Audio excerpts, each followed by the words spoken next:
c'est à quoi tu t'attends, de servir ou d'être servi.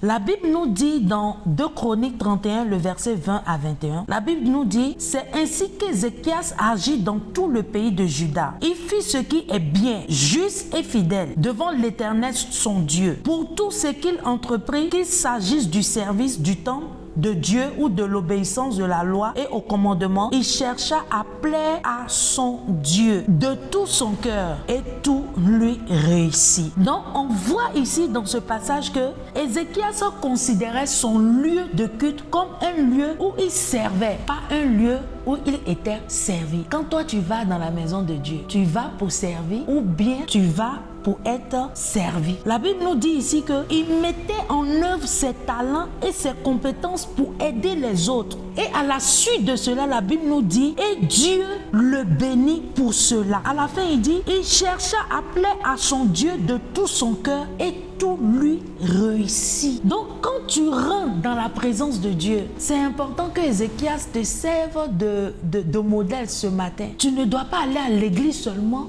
pour recevoir. Maintenant, quand tu finis de recevoir, qu'est-ce que tu fais? Il y a d'autres personnes qui sont autour de toi, qui sont peut-être dans une situation d'avoir des problèmes ou bien certaines choses. Tu peux leur partager ton témoignage. Même au-delà de ça, tu peux amener même ton talent dans la maison de Dieu. Tu vas à l'église pour servir ou bien pour être servi. Pose-toi la question.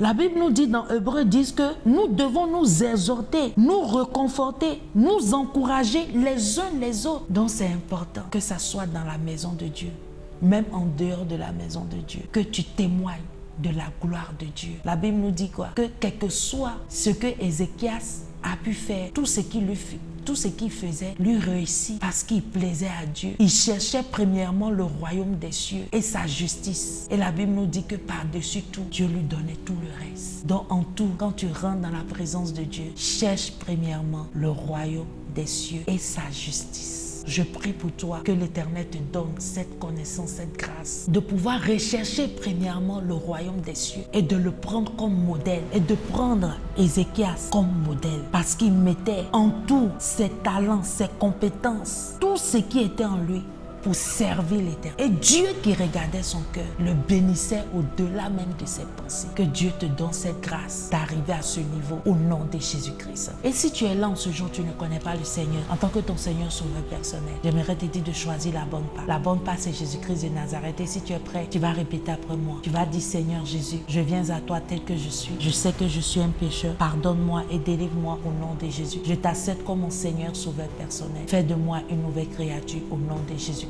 Donne-moi d'avoir le cœur d'Ézéchias, mais même d'avoir toi ton cœur et de savoir comment te servir et de chercher premièrement le royaume des cieux et sa justice. Merci Seigneur pour tout ce que tu fais au nom de Jésus-Christ. Amen. Si tu as fait cette prière, sache que le Seigneur t'a déjà pardonné. C'était Vie glorieuse avec Sena Mokti qui dit une vie glorieuse est une vie basée, fondée sur la parole de Dieu. Soyez bénis et à très bientôt. Bye bye.